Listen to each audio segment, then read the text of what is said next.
Well, it's March 6th, and we seem to be moving through Numbers pretty quickly. I'm David, and today we'll be looking at Numbers 26 and 27. We start today after the plague has ended. But which plague? There's been several. Besides the 10 plagues in Egypt, well, we have the plague of the golden calf back in Exodus 32, verse 35. We have again the plague in Numbers 11, where God provides the quail. And in chapter 12, Miriam gets leprosy for a week. Follow that with the plague of the Kohathite rebellion. And, well, don't forget the serpents that God sent because of their complaining. And now we have another plague in chapter 25 concerning Baal worship. So here a plague, there a plague, everywhere a plague. They're all over the place. Well, here in chapter 26, everyone of the old generation has died off by this time, except for Joshua and Caleb. And anyone that's left, besides Moses and Eleazar, probably is pretty far along in years. And by the time we finish Deuteronomy, well, all of them be gone except for Joshua and Caleb. God orders a new census to be taken, just like the first one. All the men 20 years old and up that are able to go to war. Now, I won't go through all the numbers of each individual tribe, but I would recommend that you go and compare the two censuses back in Numbers 1 to this one. Now, some of the tribes increased in their numbers and others decreased. The most notable was Simeon.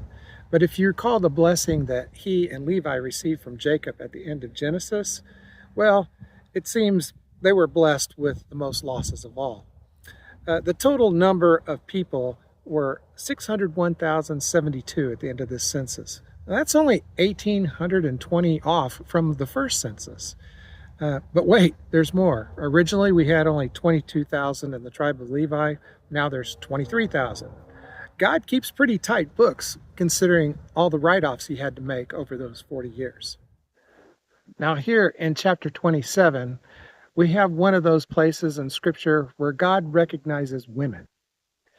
And he establishes provision for them by means of their inheritance.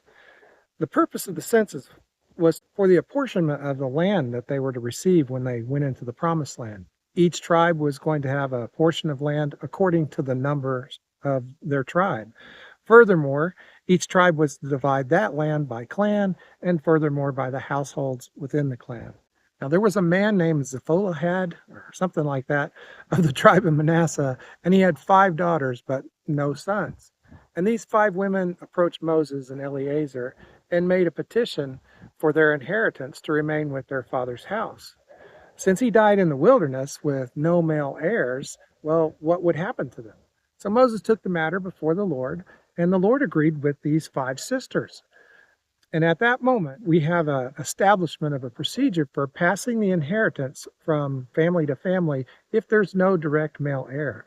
As a result, not only these women, but any of the other women in the tribe that found themselves in a similar circumstance had provision made for them.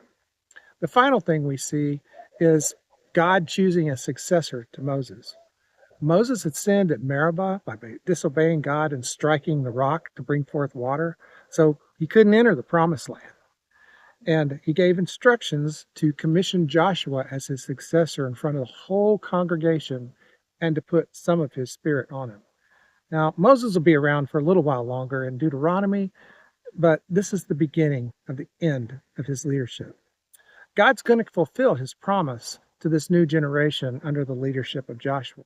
Make sure you keep on reading in the days ahead. God bless you.